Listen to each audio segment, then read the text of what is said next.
Good morning all friends. मेरे legal advice by Sheikh Javed Mohammad advocate channel पर आपका स्वागत है। आज का हमारा जो टाइटल और टॉपिक है, नोटरी टिकट और रेवेन्यू टिकट में क्या अंतर है। हमारे एक व्यूअर्स ने इस पे एक सवाल पूछा है, उस सवाल को भी हम देख लेते हैं। इसमें हमारे एक व्यूअर्स हैं श्री डी के शर्मा सर, वकील साहब हैं जो राजस्थान श्री गंगानगर से। उन्होंने ये सवाल पूछा है, श्रीमान जी से निवेदन है कि कृपया करके नोटरी टिकट और रेवेन्यू टिकट में अंतर बताते हुए कहाँ कहाँ इनका प्रयोग होता है कृपया करके एक वीडियो बनाने का कष्ट करें, क्योंकि लोगों को काफ़ी इसमें असमंजस है। अधिवक्ता भी इन टिकटों का प्रयोग कहाँ और किस अधिनियम के तहत कितना और कैसे किया जाता है। नोटरी कागजों को दर्ज करता है, कन्फर्म है कि वहाँ टिकट चस्पा करता है, नोटरी वाली टिकट लगाता है, कहाँ कहाँ होता है, कृपया करके जानकारी देते हुए वीडियो बनाए। यह भी प्रश्न करता हूं कि मेरे अकेले के लिए नहीं होता, सभी के लिए होता। काफी अच्छा प्रश्न किया है। ये मेरे जो वीडियो मैंने अपलोड किया था, क्या नोटरी वकील पर एफआईआर दर्ज हो सकती है, इस वीडियो के नीचे उन्होंने कमेंट्स करके इस बारे में पूछा है। तो इसमें मैं आज जो आपको जानकारी देने वाला हूँ, इसमें नोटरी एक्ट 1952 और नोटरी नियम 1956 और भारतीय स्टाम्प अधिनियम 1899, ये हमारे शीर्षक से संबंधित कानून है जिसके बारे में हम चर्चा करेंगे। मैंने आप लोगों के लिए जुगाड़ से कुछ टिकट भी कलेक्ट किए हैं, उनके फोटो भी मैंने खींचे हैं, जिनको मैं आपको स्क्रीन पे दिखाऊंगा ताकि आपको समझ में आ जाए कि ये टिकटें क्या होती हैं, इनमें क्या अंतर होता है, और इसकी पूरी डिटेल फिर मैं आपको आगे जानकारी दूंगा। तो आइए सर, हम पहले उन टिकटों को उन फोटो के जरिए समझ लेते हैं जो मैंने आपके लिए कलेक्ट करके रखी हैं। आइए सर, मैं आपको उनको बताता हूँ और उसकी जानकारी भी मैं आपको प्रदान कर देता हूँ। ये जो टिकट है नोटराइल टिकट है, ये नोटरी एडवोकेट के द्वारा यूज किया जाएगा। इसमें सत्यमेव जयते लिखा हुआ है, आप स्क्रीन पर देख लें, अच्छे से इसकी तस्वीर को देख लें और समझ लें। फिर मैं आपको अगला जो है कि टिकट भी आपको दिखाऊंगा। ये टिकट है 5 रुपए का, जो नोटरी एडवोकेट के द्वारा लगाया जाता है जब नोटरी की जाती है उसके द्वारा। और अक्सर भ्रम ये होता है कि नोटरी टिकट क्या होती है और रेवेन्यू टिकट क्या होती है, कोर्ट फीस टिकट क्या होती है। तो उन सबकी भी मैंने फोटो स्क्रीनशॉट खींच के आपके लिए तैयार करके रखे हैं। तो नंबर 1 जो टिकट मैं आपको दिखा रहा हूँ, इसको आप ध्यान से देख लें। यही वो नोटरी टिकट है जो नोटरी अधिवक्ता महोदय के द्वारा दस्तावेज को प्रमाणित करते समय लगाया जाएगा। ठीक है सर, अब मैं आपको अगला फोटो दिखा रहा हूँ। एक जानकारी और दे देता हूं मैं कि नोटरी टिकट एक अलग चीज होता है और जो स्टाम्प जो हम लेते हैं जिसपे लिखा पढ़ी की जाती है, वो टिकट या वो स्टाम्प अलग होता है। ये दोनों में डिफरेंस है। नोटरी टिकट नोटरी वकील साहब के द्वारा जब दस्तावेज को प्रमाणित किया जाता है तब लगाया जाएगा, और स्टाम्प जो है वो खरीद के लेके आएगा व्यक्ति स्टाम्प वेंडर से, वो उसको स्टाम्प शुल्क कहते हैं। और उसमें गवर्नमेंट के द्वारा जो हर दस्तावेज की शुल्क जो निर्धारित कर दी गई है वो उस पर लगाई जाती है। जैसे कि शपथ पत्र पर मध्य प्रदेश में 50 रुपए का स्टाम्प लगता है, तो 50 रुपए का स्टाम्प तो अलग हो गया, लेकिन उसके ऊपर जो टिकट लगेगी वो अलग लगेगी। वो टिकट क्या होगी, ये जो मैं आपको तस्वीर में दिखा रहा हूँ, फोटो में आप देख रहे हैं, वो नोटरी टिकट ये है। ये नोटरी वकील साहब के द्वारा लगाई जाएगी। 50 रुपए की नोटरी टिकट वर्तमान में शपथ पत्र पर भी लगाई जा रही है और 50 रुपए की टिकट एग्रीमेंट पर भी लगाई जा रही है। ये नोटरी एडवोकेट महोदय के द्वारा लगाई जाती है। अब अगला जो फोटो है मैं आपको दिखा रहा हूं, वो आप ध्यान से देखें। इसके ऊपर लिखा हुआ है कोर्ट फीस 5 रुपए। ये अक्सर जब हम कोर्ट में कोई एप्लीकेशन देते हैं तो उसके ऊपर 10 रुपए का टिकट लगाया जाता है। ये वो टिकट है, आप इसके नीचे लिखा हुआ भी देख रहे हैं, न्यायालय श्रीमान व्यवहार न्यायाधीश महोदय वर्ग 2। और ये 10 रुपए का टिकट इस आवेदन के ऊपर लगाया जाता है और कोर्ट में जज साहब के सामने आवेदन पेश किया जाता है और जो भी आपका निवेदन हो वो निवेदन इसमें किया जाता है। ये दूसरा नंबर का टिकट हो गया सर हमारा।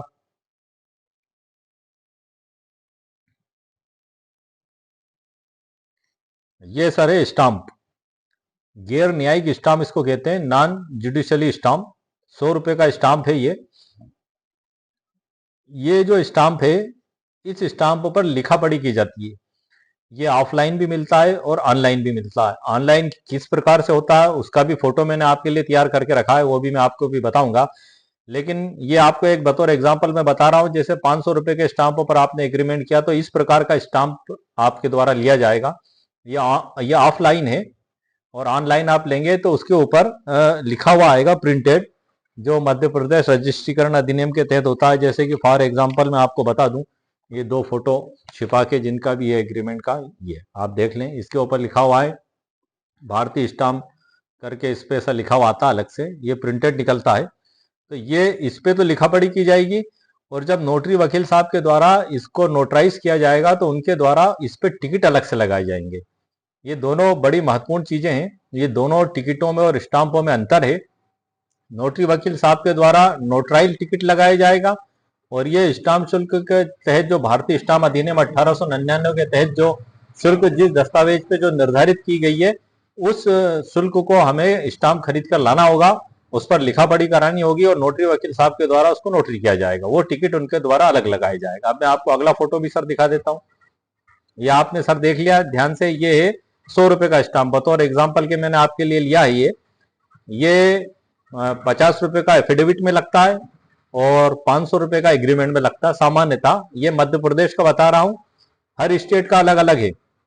मैंने पहले एक वीडियो भी तैयार किया है जिसमें मैंने किस स्टेट में कितने रुपए की नोटरी टिकट लगेगी और कितने रुपए का स्टाम्प जो लगेगा उसके बारे में एक पिछला एक वीडियो बनाया है जो मेरे चैनल पर अपलोड है, आप उसको देख सकते हैं। अब जो अगला है सर, आप उसको देखिए ध्यान से। ये देखिए सर आप, ये मैंने 2 कंबाइन करके फोटो आपके लिए तैयार किया है। इसमें नोटराइल टिकट भी दिखाई दे रहा है और स्टाम्प टिकट भी, स्टाम्प भी दिखाई दे रहा है।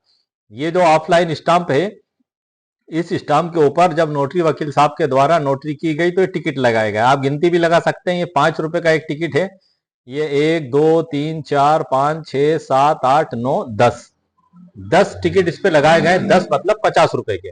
ये टिकट मध्य प्रदेश में लगाए जाते हैं, हर स्टेट में अलग अलग हो सकता है, मगर चूंकि सेंट्रल गवर्नमेंट एक्ट एक ही है, तो संभवतः सभी जगह यही हो। लेकिन मैं मध्य प्रदेश के बारे में बता रहा हूँ आपको, वो हर स्टेट के बारे में आप उस बारे में कंफर्म आप कर लेना।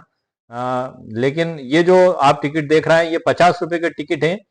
ये एक एग्रीमेंट पे लगाए गए हैं, इसमें सील भी बीच में गोल इस प्रकार से लगाई गई है कि टिकट एक दूसरे से जुदा ना हो, अलग अलग ना हो, मतलब कोई निकाल भी ना सके और ऐसा फाड़ भी ना सके या ऐसा कुछ उसमें डिस्टरबेंस ना कर सके। ये आप देख रहे हैं, ये तीसरा फोटो हो गया सर, आप इसको ध्यान से देख लें। ये नोटरी किया हुआ है और इसको मैंने कन्फर्म आपके लिए तैयार करके बनाया है। हाँ, एक जानकारी और दे देता हूँ, मेरे एक व्यूअर्स ने ये भी पूछा था कि सर आप नोटरी सील के ऊपर भी वीडियो बनाएं, तो मैंने जुगाड़ करके जो मेरे सीनियर अधिवक्ता हैं उनसे सील तो ले ली हैं, लेकिन उनके द्वारा अनुमति नहीं दी गई कि आप उसका उपयोग अभी ना करें, आप उसको पब्लिकली ना बताएं।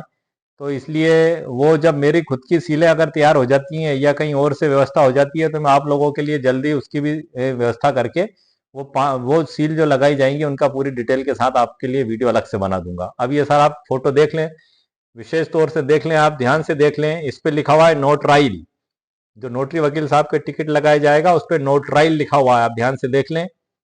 सत्यमेव जयते 3 शेर का फोटो बना हुआ है, और ये जो स्टाम्प नीचे आप देख रहे हैं जिसपे इंडियन नॉन जुडिशियल लिखा हुआ दिख रहा है, ये स्टाम्प है, इस पे लिखा पढ़ी की गई है। लिखा पढ़ी करके बाद उस पे गवाहों के दस्तखत लिए गए और अनुबंधकर्ता अनुबंध गृहीता के दस्तखत लिए गए, और उसके बाद फिर ये टिकट वकील साहब के द्वारा इस पे लगाए जाके इसकी नोटरी की गई है। ये सर हो गया आपका तीसरा। अब अगला आप देख लें सर, ये स्पेशली आप जो देख रहे हैं ये स्पेशली नोटराइल टिकट है। ये भी उसी प्रकार के हैं, ये नोटरी वकील साहब के द्वारा लगाए जाएंगे। नीचे का टिकट स्टाम्प अलग है, नोटरी वकील साहब के द्वारा लगाए जाने वाला टिकट अलग है। आप दोनों में अंतर है, आप बिल्कुल ध्यान से समझ लें। प्रैक्टिकली मैं आपको बता रहा हूं, मैं ये आपके लिए अगला टिकट मैंने तैयार करके लाया हूं। उसके बाद सर ये जो आप देख रहे हैं ये भी आप ध्यान से समझ लें, ये ऑनलाइन ई स्टाम्प है। जब आप निकालेंगे तो ये ऑनलाइन ई स्टाम्प जो मैंने आपको अभी जस्ट फोटो बताया था जिसका हाथ में पकड़ के, ये वो स्टाम्प है। इसके ऊपर आप देख रहे हैं मध्य प्रदेश शासन लिखा हुआ है, ई स्टाम्प कोड लिखा हुआ रहता है, इस पे टोटल ई स्टाम्प अमाउंट लिखा रहता है, गवर्नमेंट स्टाम्प ड्यूटी, जनपद duty, exempted amount, e stamp type, issue date, service provider, issue detail इसमें लिखी रहती है, डीड टाइप, डीड इंस्ट्रूमेंट मतलब किस उसमें आप इसको यूज करना है, पर्पज मतलब एग्रीमेंट में कि शपथ पत्र में, ये पूरा लिखा रहता है। ये पूरा A4 साइज के पेपर पे आता है। जिस प्रकार से ऑफलाइन स्टाम्प आता है, ऑफलाइन स्टाम्प कुछ इस तरीके का होता है। मैं आपको ये भी बता देता हूँ। ये मैंने इनका फोटो सर छिपा लिया ताकि उनकी प्राइवेसी भंग ना हो। ये आप देख लें, ये स्टाम्प कुछ इस तरीके का आता है। ये ऑफलाइन स्टाम्प है, और जब आप ऑनलाइन लेंगे तो वो भी आएगा इसी साइज में, लेकिन उस पर प्रिंटेड ये आएगा जो मैंने आपको बताया। इस पे भी उसी प्रकार से टाइप होगा जिस प्रकार से ऑफलाइन स्टाम्प पे हम टाइप करते हैं। एग्रीमेंट या शपथ पत्र, और नोटरी वकील साहब के द्वारा नोटरी टिकट लगाकर उसको तस्दीक किया जाएगा। तो ये सर आपका हो गया, 3 चीजें हो गई। एक फोटो और मैं आपको बता देता हूं सर, ये आप देख लें। इस पे ये कोर्ट फीस है, ये कॉपिंग फीस ओनली। जब हम किसी भी विभाग से, खास तौर से कोर्ट से, हम जब कोई सर्टिफाइड नकल प्राप्त करते हैं तो वहां पे विभाग की ओर से टिकट लगा के दिया जाता है सर्टिफाइड कॉपी पे। इस पे कोर्ट फीस लिखा हुआ है और कैंसिल्ड की सील उनके द्वारा लगाई जाती है। और फॉर कॉपिंग फीस ओनली, ये सिर्फ उसी फीस के लिए उपयोग होता है। ये सभी मैंने आपको डिफरेंस के साथ इसलिए बताए हैं ताकि जो आपके अंदर कंफ्यूजन से और डाउट से वो प्रारंभ से ही दूर हो जाए। अब जो हमारा ये आपका हो गया सर एग्रीमेंट का।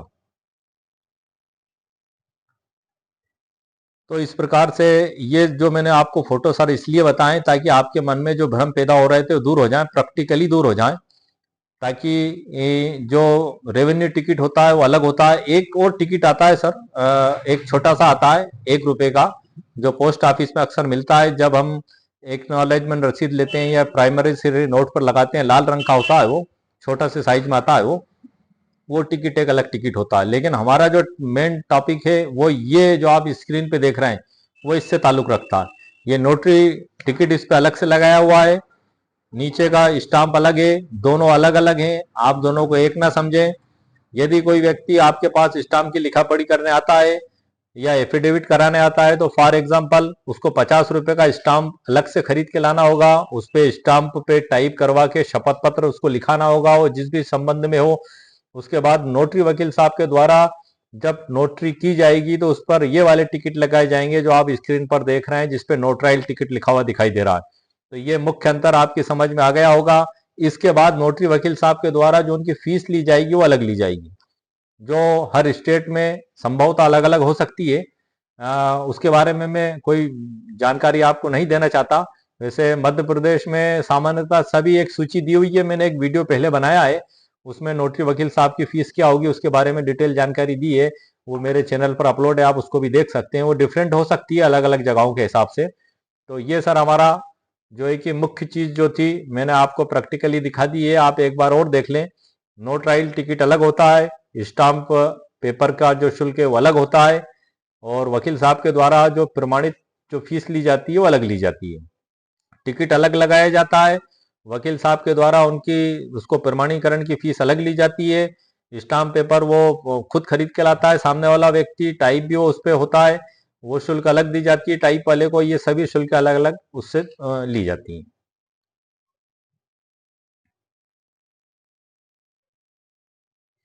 तो इस प्रकार से सर मैंने प्रैक्टिकली फोटो के साथ आपको ये जो जानकारी दी है। अब इसमें क्या कानूनी प्रावधान होंगे और ये किस प्रकार से उपयोग होंगे और कहाँ कहाँ इनका उपयोग होगा, उसकी भी मैं आपको जानकारी दे देता हूं। तो आइए सर मैं वीडियो में आपको आगे की जानकारी प्रदान करता हूं।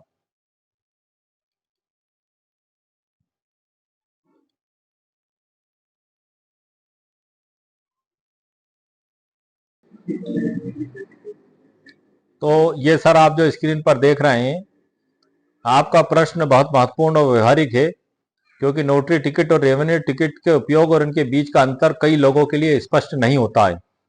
मैं आपके लिए एक वीडियो की सामग्री का प्रस्ताव तैयार कर रहा हूं जिसे आप आसानी से उपयोग कर सकते हैं। ये मैंने लिखा है आप लोगों को समझाने के लिए। वीडियो का शीर्षक है जो हमारा नोटरी टिकट और रेवेन्यू टिकट में क्या अंतर है और इनका उपयोग। इसके बारे में मैं आपको जानकारी दे दूं कि ये जो टिकट क्या होते हैं, नोटरी टिकट क्या होते हैं, इनके बीच में क्या अंतर है और इनका उपयोग किस प्रकार से किया जाता है। तो नोटरी टिकट के बारे में सबसे पहले सर मैं आपको जानकारी बता देता हूं। नोटरी टिकट का उपयोग दस्तावेजों के सत्यापन और प्रमाणीकरण के लिए किया जाता है, ऑथेंटिकेशन के लिए। और इसका जो मुख्य उपयोग होता है, नंबर 1 होता है शपथ पत्र, नंबर 2 है घोषणा पत्र, नंबर 3 है अनुबंध पत्र, नंबर 4 है वसीयतनामा, नंबर 5 है कानूनी प्रक्रिया में सहायक दस्तावेज। तो ये उनके मुख्य उपयोग हैं जहां इनका उपयोग किया जाता है। आपको मैंने बतौर एग्जाम्पल कुछ फोटो भी दिखाए टिकटों के, जिनके ऊपर इनको लगाया के बताया गया है, और मैंने आपको प्रैक्टिकली भी दिखाया है। तो ये शपथ पत्र, एग्रीमेंट, पावर ऑफ अटॉर्नी और वसीयतनामे आदि पर लगाए जाते हैं। और इनमें जो कानूनी जो आधार होता है कि इनको किन कानूनी आधारों के इस्तेमाल करके इनको लगाया जाता है, तो नोटरी एक्ट 1952 और नोटरी नियम 1956 के तहत इनको यूज किया जाता है। उसमें बताया गया है कि नोटरी वकील साहब की टिकटें अलग होंगी, और ये जो टिकट है जिस पर नोटराइज लिखा हुआ है वो नोटरी एक्ट 1952 और नोटरी नियम 1956 के प्रावधानों के तहत इनका उपयोग किया जाता है। और जो नीचे जो स्टाम्प आपको दिखाई दे रहा था, भारतीय स्टाम्प अधिनियम 1899 के तहत उसको परचेस किया जाता है, जो रेवेन्यू शुल्क के रूप में होता है, स्टाम्प शुल्क के रूप में अदा किया जाता है। अब इसको कहां से खरीदा जा सकता है? अब वैसे तो सामान्यतः नोटरी वकील साहब के अलावा इसका कोई यूज करता नहीं है। तो वैसे इसको जो खरीदने का जो स्थल है सर, ये सामान्यतः जो कलेक्टर ऑफ स्टाम्प का जो डिपार्टमेंट होता है हर जिले में होता है, वहीं से इसको परचेस किया जाता है नोटरी वकील साहब के द्वारा। वहां पे जो भी इसका शुल्क अदा करके इसको परचेस किया जाता है, और वहीं से स्टाम्प भी परचेस किया जाता है। सामान्यतः जो स्टाम्प वेंडर सर्विस प्रोवाइडर होते हैं वो भी स्टाम्प को विक्रय करते हैं, आप उनसे भी स्टाम्प को परचेस कर सकते हैं, और उस पर लिखा पढ़ी करके शपथ पत्र बना के नोटरी वकील साहब के द्वारा उसको तस्दीक करने के बाद उस पर नोटराइल टिकट लगाया जाता है। तो ये तो सारा हो गया हमारा नोटरी टिकट के बारे में। अब नंबर दूसरी स्थिति हमारी रेवेन्यू टिकट के बारे में। तो रेवेन्यू टिकट का उपयोग सरकारी शुल्क स्टाम्प ड्यूटी को चुकाने के लिए किया जाता है, ये एक अलग चीज हो गई।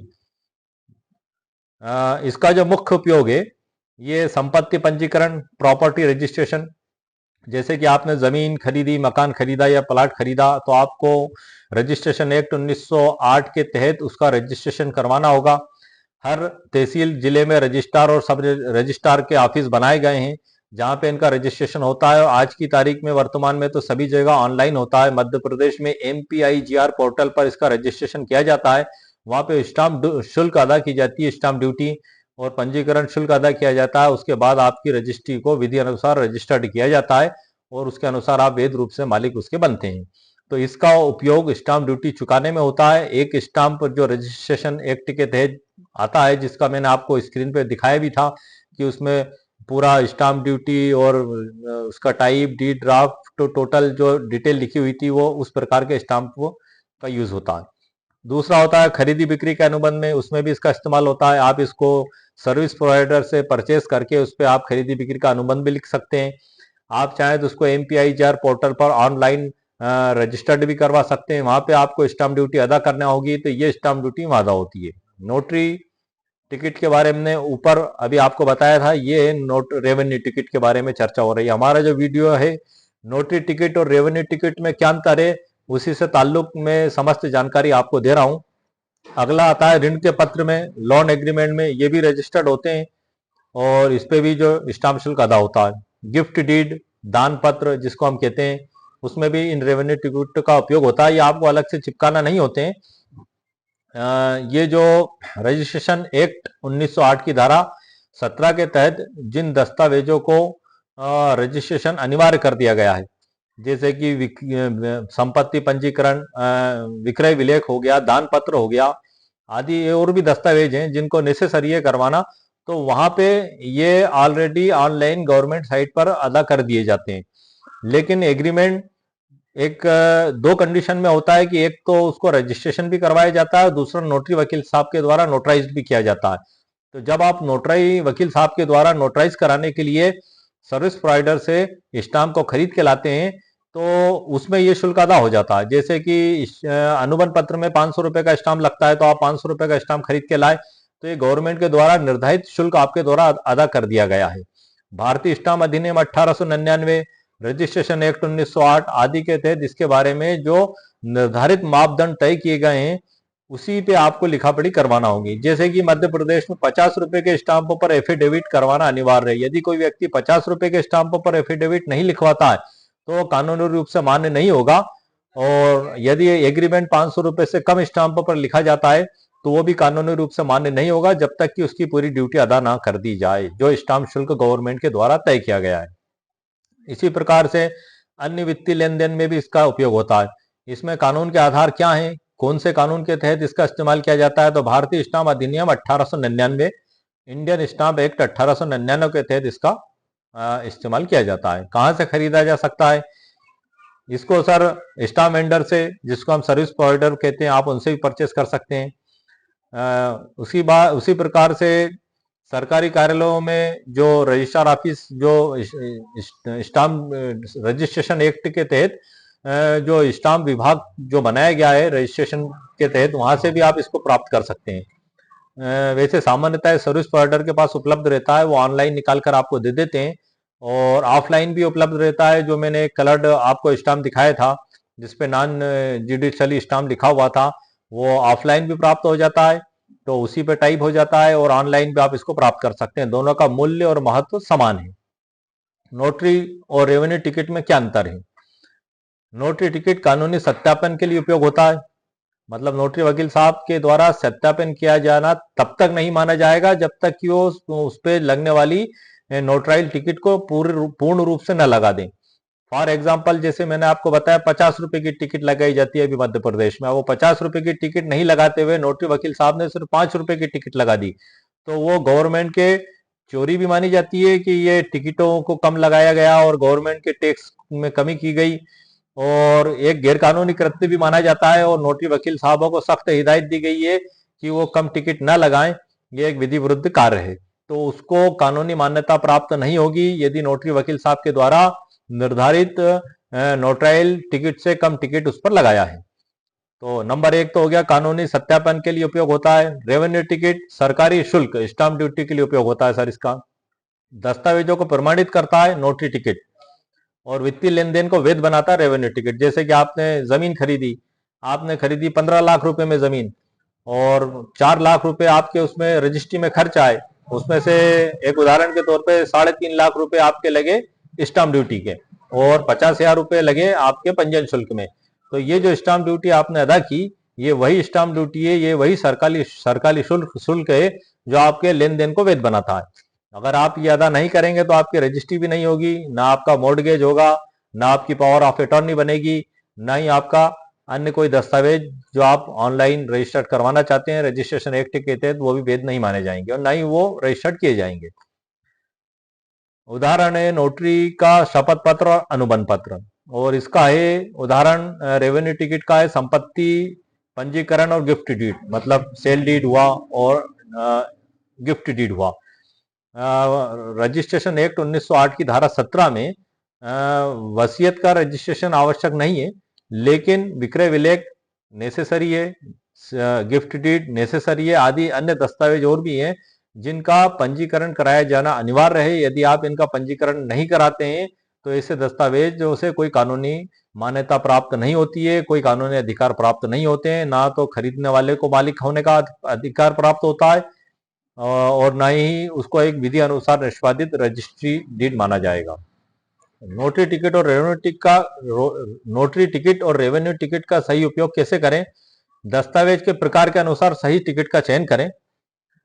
नोटरी टिकट उन दस्तावेजों पर लगाएं जिनका सत्यापन आवश्यक है, जैसे कि मैंने आपको वीडियो के प्रारंभ में ही लगे हुए बता दिए हैं फोटो के साथ ही, ताकि आपको समझने में आसानी हो जाए। रेवेन्यू टिकट का उपयोग उन दस्तावेजों पर करें जिनमें स्टाम्प शुल्क का भुगतान जरूरी है।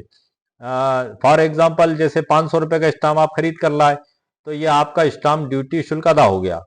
उसके बाद उस पर वकील साहब ने लगाए 50 रुपए के रेवेन्यू टिकट हर स्टेट में, ये जो भी है, तो वो हो गया नोटरी टिकट का भुगतान। वकील साहब ने उनकी नोटरी फीस ली, वो तीसरी चीज एक अलग चीज हो गई। उस पर टाइप करवाया गया था, वो एक अलग चीज हो गई। चारों चीजें इसमें शामिल हो गई। प्रैक्टिकली उदाहरण में शपथ पत्र नोटरी टिकट लगाकर नोटरी करवाया जाता है। संपत्ति पंजीकरण रेवेन्यू टिकट का उपयोग स्टाम्प शुल्क के लिए किया जाता है, जो ऑनलाइन भुगतान करके, जो अभी मैंने आपको उदाहरण के तौर पर बताया।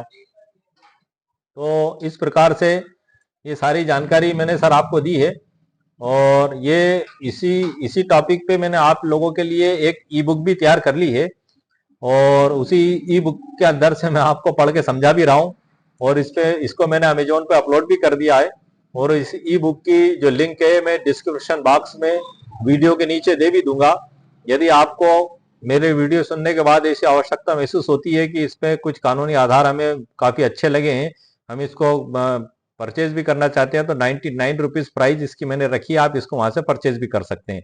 वैसे हालांकि मैं मेरे सभी वीडियो में समस्त जानकारी प्रदान कर देता हूं, लेकिन मेरे कई व्यूअर्स का कहना रहता है कि सर आप हमें इसको लिखित रूप में भी दें, तो ये सुविधा भी सर मैंने चालू कर दी है।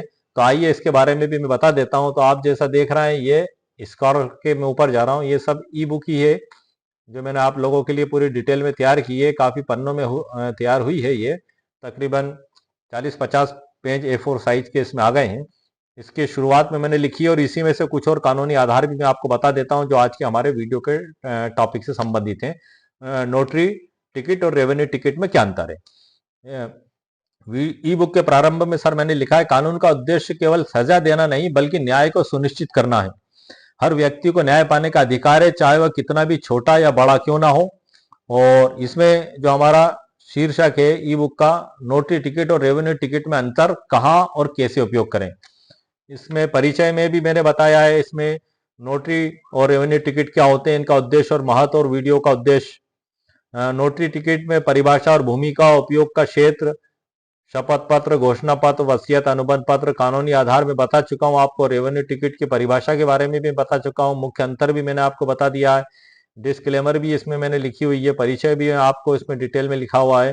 अब मैं आपको वो मेन चीज बता देता हूँ नोटरी टिकट के बारे में, परिभाषा और भूमिका, ये सबसे महत्वपूर्ण चीज है सर। नोटरी टिकट एक कानूनी स्टैंप है जिसे किसी दस्तावेज की सत्यता और वैधता को प्रमाणित करने के लिए इस्तेमाल किया जाता है। मतलब आप नोटरी टिकट जो है एक कानूनी स्टैंप है, जिस प्रकार से नोटरी वकील साहब की सील महत्वपूर्ण होती है कि यदि किसी नोटरी किए जाने वाले दस्तावेज पर नोटरी वकील साहब अगर सील नहीं लगाते हैं और दस्तखत नहीं करते हैं तो वो नोटरी किया हुआ माना ही नहीं जाएगा। उसी प्रकार से यदि टिकट भी नहीं लगाई जाएगी, नोटराइल टिकट जो मैंने आपको वीडियो के प्रारंभ में बताया था फोटो के साथ, तो भी ये माना जाएगा कि वो नोटरी नहीं किया हुआ दस्तावेज है। क्यों? क्योंकि गवर्नमेंट के द्वारा पहले ही निर्धारित कर दिया गया है कि किस प्रकार के नोटरी के दस्तावेज पे कितने शुल्क का नोटराइल टिकट लगाया जाएगा। रेवेन्यू टिकट नहीं लगाया जाएगा सर, रेवेन्यू टिकट अलग चीज होती है, नोटराइल टिकट अलग होता है। ये जो रेवेन्यू टिकट होते हैं ये छोटे साइज में भी मिलते हैं, जैसे कि मैंने वीडियो के प्रारंभ में आपको एक फोटो में बताया था जिसपे कोर्ट फी लिखा हुआ था और एक आवेदन के ऊपर उसको चिपकाया गया था। इस साइज में भी आते हैं रेवेन्यू टिकट। तो आपको आपके नोटरी किए जाने वाले दस्तावेज को वो टिकट बिल्कुल नहीं लगाना है, आपको नोटराइल टिकट ही लगाना है। ये मैंने फोटो में प्रारंभ में इसलिए बता दिया ताकि आपके दिल और दिमाग में कोई कंफ्यूजन ना रहे, आप समझ जाएं कि रेवेन्यू टिकट एक अलग चीज है और नोटरी टिकट एक अलग चीज है। नोटरी टिकट एक कानूनी स्टैंप है जिसे किसी दस्तावेज की सत्यता और वैधता को प्रमाणित करने के लिए इस्तेमाल किया जाता है। बिल्कुल नोटरी वकील साहब उसको नोटराइज करेंगे तो उसकी सत्यता और वैधता प्रमाणित होगी और उस पर वो टिकट लगाया जाएगा। ये नोटरी टिकट के बारे में सर बात हो रही है। इसे नोटरी पब्लिक द्वारा लगाया जाता है जो एक अधिकृत अधिकारी होते हैं और उन्हें भारत में नोटरी अधिनियम 1952 के तहत नियुक्त किया जाता है। नोटरी एक्ट 1952 के तहत उनको नियुक्त किया जाता है। ये धारा 3 और धारा 3 में बताया है, मैंने पहले भी वीडियो अपलोड किए हैं। नोटरी एक्ट 1956 की धारा 3 में योग्यता बताई है और नोटरी एक्ट 1952 की धारा 3 में शक्तियां बताई हैं कि केंद्र सरकार और राज्य सरकार नोटरी एडवोकेट को नियुक्त कर सकती है। वर्तमान में सारे भारत में सेंट्रल गवर्नमेंट की ओर से नोटरी वकील साहब को नियुक्त करने की कार्रवाई चालू है। तो इसमें सर आगे कि नोटरी प्रक्रिया में नोटरी पब्लिक दस्तावेज की जांच करता है, हस्ताक्षरकर्ता की पहचान सत्यापित करता है और यह सुनिश्चित करता है कि दस्तावेज कानूनी मापदंडों का पालन करता है। मतलब नोटरी वकील साहब के सामने यदि कोई दस्तावेज आता है तो वो उसको पढ़ते हैं। फॉर एग्जांपल है कि कोई व्यक्ति अगर नगर पालिका में नामांतरण के लिए एफिडेविट समर्थन में लगाना चाहता है तो उसमें लिख के लाता है कि मेरे द्वारा इस प्रॉपर्टी पे नामांतरण करवाया जा रहा है और इस उद्देश्य से शपथ पत्र दिया जा रहा है, उस पर दस्तखत करता है। नोटरी वकील साहब के रजिस्टर में दस्तखत होते हैं, उस पर क्रमांक दर्ज होते हैं। तो ये सभी जांच करते हैं और वो जो दस्तखत होते हैं वो नोटरी वकील साहब के रजिस्टर में भी होते हैं और दस्तावेज पे भी होते हैं। तो नोटरी वकील साहब के सामने ये प्रमाणित हो जाता है कि ये शपथ पत्र उसी व्यक्ति के द्वारा तैयार किया गया है। और भविष्य में यदि अदालत में, कोर्ट में नोटरी वकील साहब को बयान की आवश्यकता होती है तो उनके द्वारा बयान भी यही दिए जाते हैं कि ये जो व्यक्ति है मेरे पास ये दस्तावेज लेकर आया था और उसमें ये बातें जो लिखी हैं वो पढ़कर कोर्ट में जज साहब के सामने बताते हैं कि इस दस्तावेज का प्रमाणीकरण मेरे द्वारा किया गया है, ये जो सीलें हैं ये दस्तखतें मेरे ही हैं और इस पे जो दस्तखतें शपथकर्ता के ये इसी शपथकर्ता के जिसमें उसमें उसका नाम लिखा रहता है ये उसी के दस्तखत हैं। तो इस प्रकार से इसने मेरे पास राजी खुशी से आके और विधि अनुसार ये शपथ पत्र निष्पादित करवाया है। ये विवाद की स्थिति में सर मैं बता रहा हूँ कि जब कभी नोटरी वकील साहब के समक्ष कोई विवाद के मामले में कोर्ट से नोटिस प्राप्त होता है और उन्हें बयान देने जाना पड़ता है, रजिस्टर भी उनको पेश करना होता है। इस रजिस्टर को पेश करने के संबंध में मैंने एक भारत के सर्वोच्च न्यायालय का फैसला भी आपको बताया, धनी बद्रीलाल विरुद्ध सुरेश 2021 सुप्रीम कोर्ट। इसमें नोटरीकृत दस्तावेज को भारत के सर्वोच्च न्यायालय के द्वारा मान्यता दी गई है सर। इसमें नोटरी एडवोकेट सरोज सोनी साहब ने PW6 के तौर पर बयान दिए थे और एक और साक्षी है PW4 ईश्वरलाल, उन्होंने भी बयान दिए थे। और भारतीय साक्ष्य अधिनियम 1872 जिसे वर्तमान में नाम बदलकर भारतीय साक्ष्य अधिनियम 2023 कर दिया गया है, उसकी धारा 68 के तहत उसको विधि अनुसार प्रमाणित माना था। और नोटरी क्या हुआ, वसीयतनामा भी भारत के सर्वोच्च न्यायालय के द्वारा मान्य किया गया था। ये एक महत्वपूर्ण बात है कि नोटरीकृत दस्तावेज अदालत में मान्य होते हैं। निचली अदालत से लेकर उच्च अदालत तक, सर्वोच्च न्यायालय तक के द्वारा इसको मान्यता प्रदान की गई है। अब हम आगे बढ़ते हैं सर। इसमें नोटरी टिकट का हमारा सर मामला यह हो चुका है कि हस्ताक्षरकर्ता की पहचान सत्यापित करता है और यह सुनिश्चित करता है कि दस्तावेज कानूनी मापदंडों का पालन करता है। इसका उपयोग का क्षेत्र है। नोटरी टिकट का उपयोग विभिन्न प्रकार के दस्तावेजों में किया जाता है, जिनमें शपथ पत्र। अब सर इसकी डिटेल तो काफी है, वीडियो काफी लंबा हो जाएगा, मैंने शॉर्ट में आपको बता दिया है। अब हम आगे बढ़ते हैं शॉर्ट में सर, है ना। शपथ पत्र हो गया, उदाहरण के तौर पे नाम परिवर्तन का शपथ पत्र, निवास प्रमाण के लिए शपथ पत्र। नोटरी टिकट लगाना अनिवार्य होता है ताकि यह सुनिश्चित हो सके कि शपथ पत्र की सामग्री सत्य और इसे कानूनी रूप से मान्यता प्राप्त हो सके। शपथ पत्र एक कानूनी घोषणा है जिसे व्यक्ति अपनी जानकारी और विश्वास के आधार पर लिखित रूप में प्रस्तुत करता है। दूसरा हो गया सर घोषणा पत्र।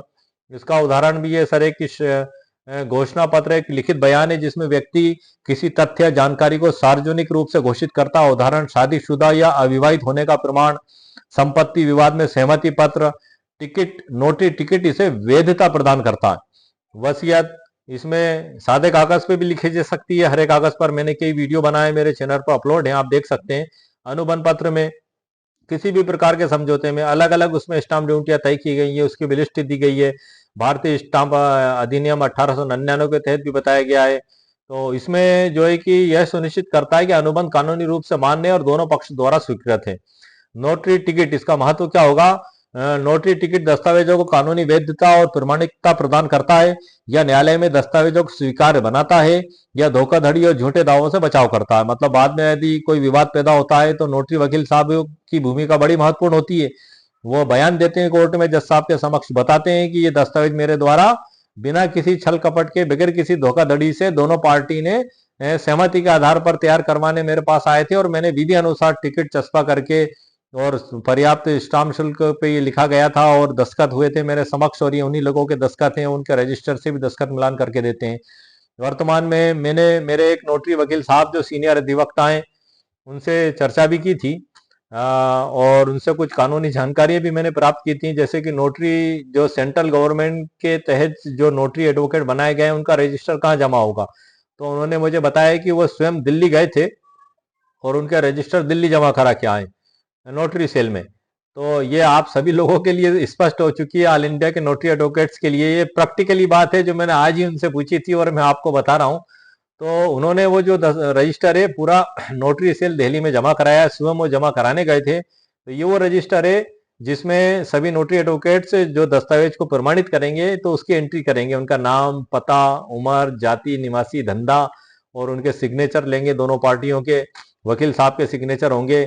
ये पूरा डिटेल वाला जो रजिस्टर होगा तो ये नोटरी सेल दिल्ली उनके द्वारा जमा करवाया गया था। स्टेट गवर्नमेंट के द्वारा जो नोटरी एडवोकेट नियुक्त किए जाते हैं उनको सेंट्रल गवर्नमेंट नोटरी सेल जाने की जरूरत नहीं है, उनका स्टेट लेवल पर ही जमा हो जाता है। हम आगे बढ़ते हैं सर। इसमें नोटरी टिकट दस्तावेजों को कानूनी वैधता और प्रमाणिकता प्रदान करता है।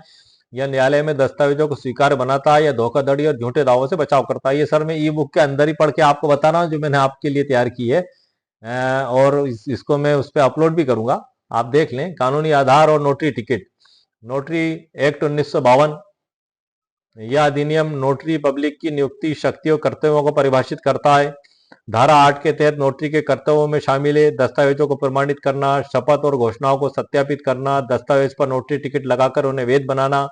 नोटरी नियम 1956 की भी मैंने इस ई बुक के अंदर जानकारी दी है। आप देख रहे हैं मैं स्क्रॉल कर रहा हूँ, आगे बढ़ रहा हूँ, जो महत्वपूर्ण जानकारी आती जा रही है मैं आपको शेयर भी करता जा रहा हूँ। टिकट का मूल्य और इसे कहां से खरीदा जा सकता है ये मैंने आपको बता दिया है। नोटरी का मूल्य आमतौर पर 5, 10, 20 या 50 रुपए होता है, जो सामान्यतः मिलता है। विभिन्न राज्यों में मूल्य अलग अलग हो सकता है, क्योंकि राज्य सरकारें टिकट के शुल्क का निर्धारण करती हैं। ये भी सर मैंने आपको बता दिया। कहां से खरीदा जा सकता है? ट्रेजरी कार्यालय, लाइसेंस प्राप्त ticket vendor, online portal, notary public से, ये सभी मैंने आपको जानकारी दे दी है। अब रेवेन्यू टिकट के बारे में भी सर और कुछ बता दूं मैं जो स्पेशली है। रेवेन्यू टिकट एक प्रकार का सरकारी स्टाम्प, रेवेन्यू स्टाम्प है, जिसका उपयोग दस्तावेजों पर स्टाम्प शुल्क के भुगतान के प्रमाण के रूप में किया जाता है। रेवेन्यू टिकट और नोटरी टिकट दोनों में मुख्य अंतर क्या है ये तो आपकी समझ में आ गया होगा। नोटरी टिकट दस्तावेज की प्रमाणिकता के लिए महत्वपूर्ण भूमिका निभाते हैं। उनका मुख्य उद्देश्य दस्तावेजों को प्रमाणित करना। और रेवेन्यू टिकट ये स्टाम्प ड्यूटी के रूप में इसको लिया जाता है और स्टाम्प शुल्क भुगतान के प्रमाण के रूप में इसका प्रयोग किया जाता है। यह सरकार के राजस्व संग्रह का एक महत्वपूर्ण माध्यम है।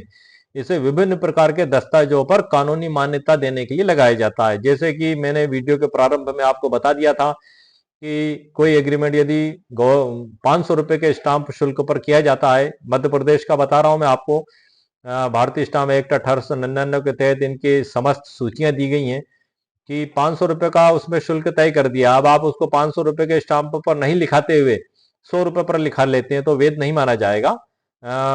इसे विभिन्न प्रकार के दस्तावेजों पर कानूनी मान्यता देने के लिए लगाया जाता है। वैध नहीं माना जाएगा, लेकिन इसका मतलब ये नहीं है सर कि वो अवैध ही हो गया।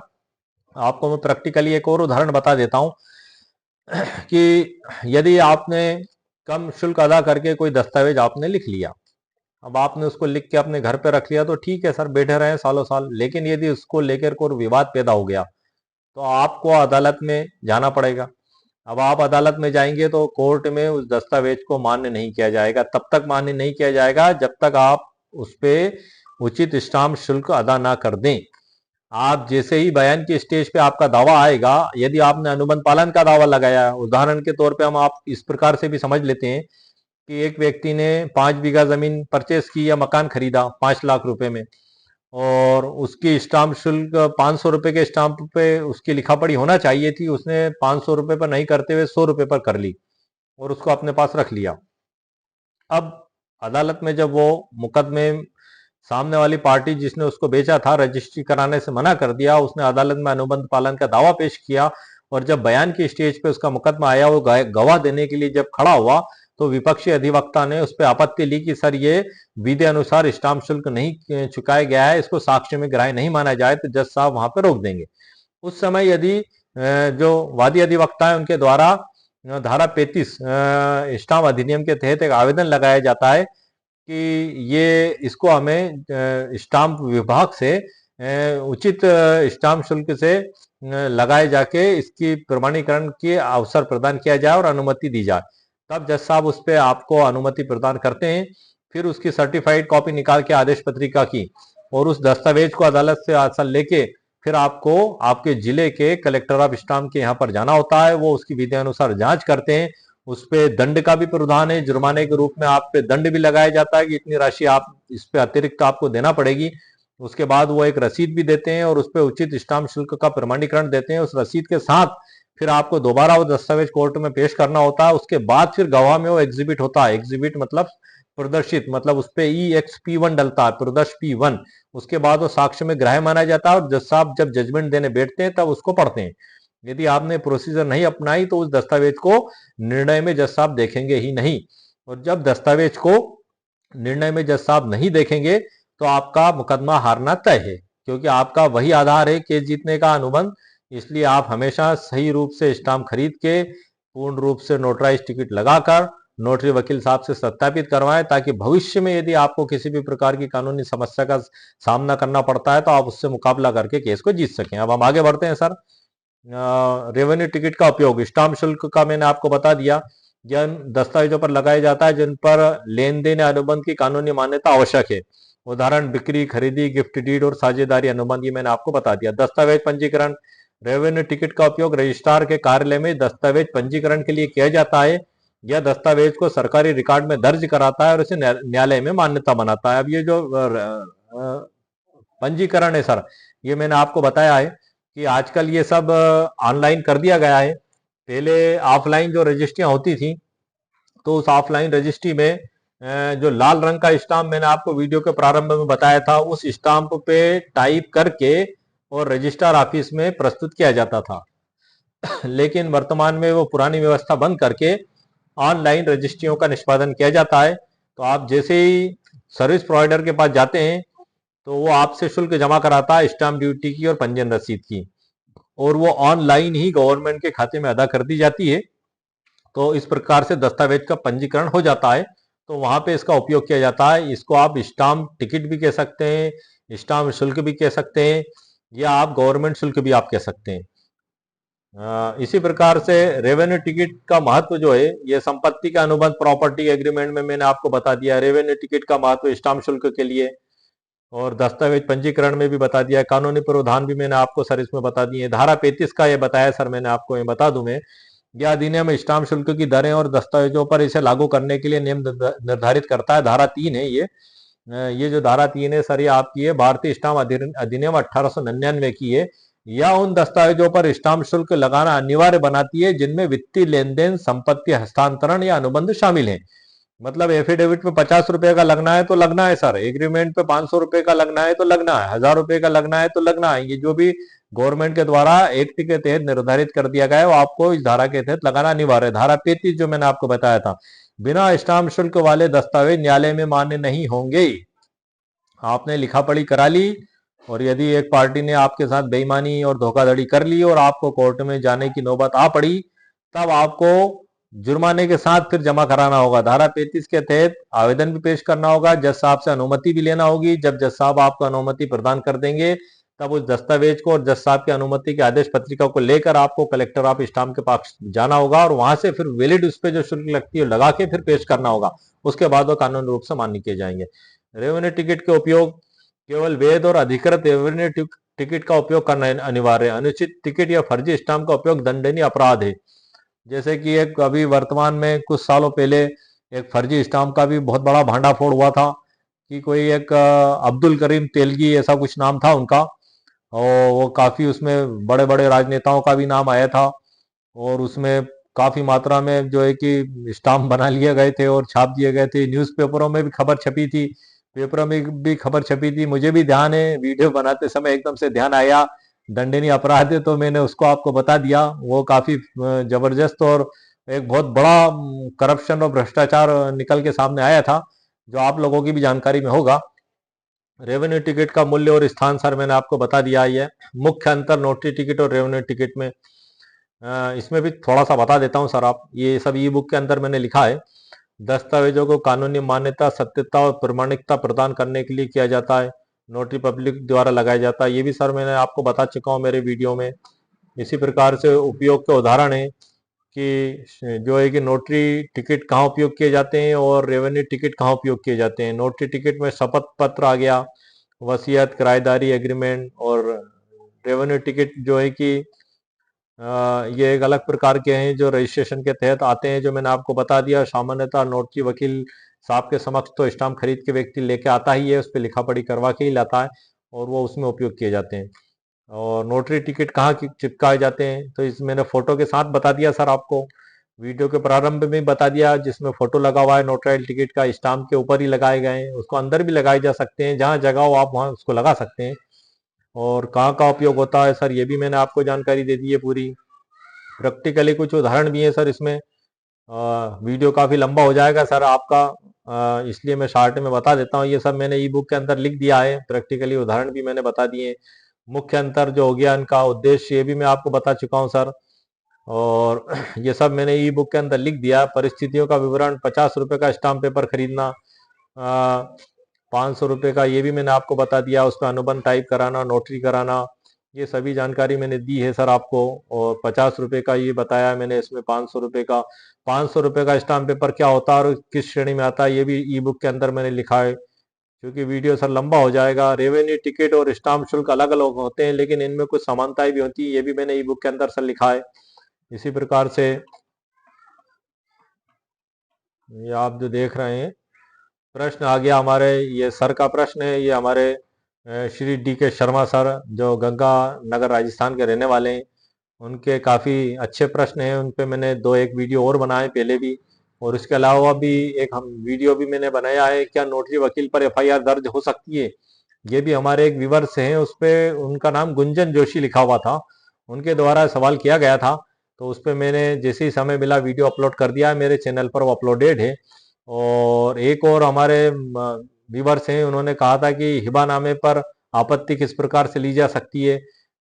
संभवतः उनका नाम मोहम्मद करीम या अलीम, इसी प्रकार से मैंने वो वीडियो भी चैनल पर अपलोड कर दिया है, ई बुक भी उसमें अपलोड कर दी है डिस्क्रिप्शन बॉक्स में। तो इस प्रकार से ये जो है कि सर संपूर्ण जानकारी लगभग लगभग हो गई है, ई बुक का समापन आ गया। तो ये पूरी डिटेल जानकारी मैंने मेरे ई बुक में भी अपलोड कर दी है। यदि आपको ऐसा लगता है कि आपको मेरा वीडियो सुनने के बाद आपको ई बुक की भी आवश्यकता है, तो मैं उसकी लिंक मेरे डिस्क्रिप्शन बॉक्स में नीचे अपलोड कर दूंगा। आप वहां पे जैसे ही क्लिक करेंगे तो आप सीधे अमेजोन की साइट पर पहुंच जाएंगे। 99 रुपीज प्राइस मैंने रखी है, न्यूनतम प्राइस रखी है, नाम मात्र की प्राइस। आप यहाँ से इसको परचेस कर सकते हैं और आपके मोबाइल पे पूरी ई बुक दिखाई देगी। अभी तो मैंने आपको दिखा दी है, क्योंकि मेरा मकसद वीडियो बनाना था, तो मैंने पूरी ई बुक आपको दिखा दी है, और ई बुक के अंदर से जो महत्वपूर्ण चीजें मैंने आपको पढ़ के बता भी दी है। लेकिन यदि आप चाहते हैं कि ई बुक को आपके पास आ जाए, तो आप अमेजोन से इसको प्राप्त कर सकते हैं। तो इस प्रकार से सर जो आज का हमारा मुख्य टॉपिक था, उसके बारे में मैंने लगभग लगभग आपको संपूर्ण जानकारी दे दी है। और उम्मीद है कि आपको मेरा वीडियो भी पसंद आया होगा और आपकी जो समस्या है उसका भी समाधान हुआ होगा। नोटरी टिकट और रेवेन्यू टिकट में क्या अंतर है, ये अंतर भी आपके सामने स्पष्ट हो चुका है। नोटरी टिकट फोटो में जो मैंने वीडियो के प्रारंभ में बताया स्पष्ट दिखाई दे रहा है, नो ट्रायल लिखा हुआ उस पे। नो ट्रायल आप एक बार फिर देख लेना वीडियो को पीछे जाके, नो ट्रायल स्पष्ट लिखा हुआ है। कोर्ट फीस टिकट में स्पष्ट लिखा हुआ है कोर्ट फीस टिकट, और कॉपिंग के यूज पे स्पष्ट लिखा हुआ है कॉपिंग यूज। और जो नॉन जुडिशियली स्टाम्प है ऑफलाइन जो कलर्ड में है, उस पर स्पष्ट लिखा हुआ है नॉन जुडिशियली स्टाम्प, जिसपे एग्रीमेंट या शपथ पत्र टाइप होता है। और ऑनलाइन जो प्राप्त किया जाता है उसको भी मैंने फोटो दिखा दिया, उसमें साइड में सब लिखा हुआ दिखाई दे रहा है, ई स्टाम्प कोड, उसका ई स्टाम्प टाइप का प्रकार, ई स्टाम्प परचेस करने का प्रकार, तारीख दिनांक सब लिखा हुआ वो ऑनलाइन प्राप्त होता है। तो ये संपूर्ण जानकारी सर मैंने आपको दे दी है। और मैं बतौर उदाहरण एक बार और आपको बता देता हूँ। ये मेरे क्लाइंट का है, हालांकि उनका मैं फोटो छिपा लिया है मैंने आपको, ताकि दिखाई ना दे, खाली आपको ये समझ में आ जाए कि आप ये देख रहे हैं कि ये जो टिकट लगा हुआ है नो ट्रायल टिकट है, ये नोटरी वकील साहब ने लगाया है। और उसके नीचे ये जो ऑफलाइन स्टाम्प आप देख रहे हैं, ये पूरा ये स्टाम्प परचेस करके लाया था और इस पे लिखा पढ़ी उसके द्वारा की गई है। इसको नोटरी वकील साहब के द्वारा प्रमाणित किया गया है। ये मैंने वीडियो के प्रारंभ में ही आपको बता दिया था, एक बार और मैं आपको मैंने बता दिया ताकि आपको समझ में आ जाए। यहाँ पे आपको कोर्ट फीस टिकट नहीं लगाना है, ना आपको कॉपिंग टिकट लगाना है, ना आपको रेवेन्यू टिकट लगाना है। यहाँ पे नोटराइल टिकट ही लगाना है सर आपको, जो आपको कलेक्टर ऑफ स्टाम्प के विभाग से स्पेशली तौर पे मिलेगा नोटरी वकील साहब को, ये वही टिकट लगाना है। ये 50 रुपए का पूरा टिकट लगा हुआ है इसमें, आप देख रहे हैं 50 रुपए का टिकट लगाने के बाद ही ये विधि अनुसार वैध माना गया है। 50 रुपए के से टिकट कम टिकट आप लगाएंगे तो विधि अनुसार वैध नहीं होगा। पहले ये कम था, वर्तमान में 50 है, आने वाले समय में हो सकता बढ़ सकता है। ये मध्य प्रदेश की स्थिति बता रहा हूँ, हर स्टेट की सर अलग अलग हो सकती है। तो आपने सर देख लिया, मुझे उम्मीद है कि आपको ये एक बार और मैं बता दूं सर, आप देख लें। ये आ गया, मुझे तो दिखाई दे रहा है साफ, उम्मीद है आपको भी साफ दिखाई दे रहा होगा। ये है सर हमारा। तो इस प्रकार से सर दूसरा जो है कि ऑफलाइन जो कहते हैं जिसको, वो भी सर मैं आपको ऑनलाइन वो भी बता देता हूँ शॉर्ट में प्रैक्टिकली। ये आप देख लें A4 है, ये स्टाम्प है 500 रुपये का। इसको नोटरी वकील साहब के द्वारा तस्दीक किया गया। और जो मेरे लेफ्ट हैंड के ऊपर 2 टिकट दिख रही हैं, ये नोटरी टिकट है, आप देख लें। और नोटरी वकील साहब की सील भी लगी हुई है। ये फोटो वगैरह भी छिपा लिया है मैंने, ताकि पक्षकार की जानकारी इसमें बनी रहे, गोपनीयता बनी रहे। ये आप देख लें, ये दोनों मैंने बता दी A4 साइज पे। इस पे अगर वो आपका एग्रीमेंट करने के लिए खरीद के लाता ऑनलाइन तो इस प्रकार का लेके आएगा, और यदि ऑफलाइन लेके आता है तो वो उस प्रकार से लेके आएगा। इस पे लिखा पढ़ी आपको टाइप करवाना है, उसके बाद नोटरी वकील साहब के द्वारा इसको नोटराइज किया जाएगा। तो ये इनमें जो मुख्य अंतर है वो अंतर भी सर मैंने आपको बता दिए, कानून के तहत बता दिए, फोटो के साथ बता दिए, पूरी जानकारी के साथ बता दिए। मेरे एक व्यूवर्स का कमेंट्स था कि सर आप नोटरी सील पे बनाएं फोटो, तो आप लोगों के लिए सर मैंने जुगाड़ लगा के मेरे सीनियर अधिवक्ता से उसकी जो है कि 5 और 2 7 तकरीबन 7 या 8 प्रकार की सीलें हैं, वो एक कागज पे मैं लगा लाया था, लेकिन चूंकि उनकी परमिशन नहीं थी इसलिए फिर मैंने उसको अभी पब्लिक नहीं किया, ना उस पर कोई मैंने वीडियो बनाया। एक वीडियो मैंने बनाया नोटरी सील पे, जिसमें सिर्फ एक ही सील है जो मैंने आपको दिखाई है। हालांकि एग्रीमेंट पे अलग सील लगती है, एफिडेविट पे अलग सील लगती हैं।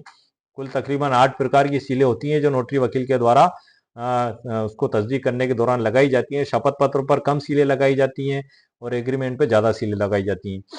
तो इस प्रकार से मुझे उम्मीद है सर कि आपको आपकी जो मुख्य समस्या थी, जो मुख्य आपका सवाल था कि नोटरी टिकट और रेवेन्यू टिकट में क्या अंतर है, वो आपको पूर्णतः समझ में आ गया होगा और आपकी समस्या का भी समाधान हो गया होगा। तो मेरे वीडियो को सर आप लाइक भी करें, शेयर भी करें और सब्सक्राइब भी करें। ओके, शुक्रिया, थैंक यू सर।